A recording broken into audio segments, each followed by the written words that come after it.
कव्वाली गीत लेके आई हूँ। आप लोग सपोर्ट करना, देखना, कमेंट करना जरूर, सब्सक्राइब जरूर कर देना।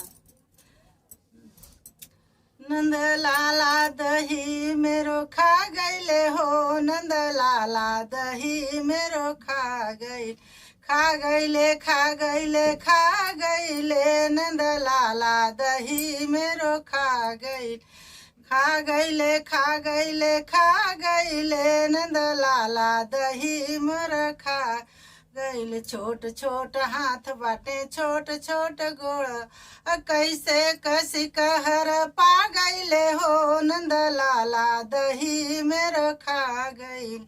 अरे कैसे कसी कहर पा गईले हो, नंद लाला दही मेरो खा गईल, नंद लाला दही मेरो खा गईले हो, नंद लाला दही मेरो खा गईले।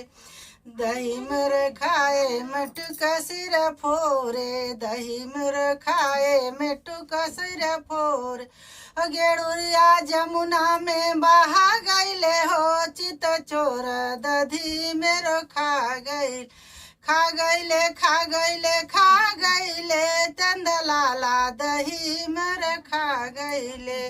छोट छोट हाथ बाटे छोट छोट गोड़वा, कैसे सिकहर पा गईले हो, नंद लाला दही मर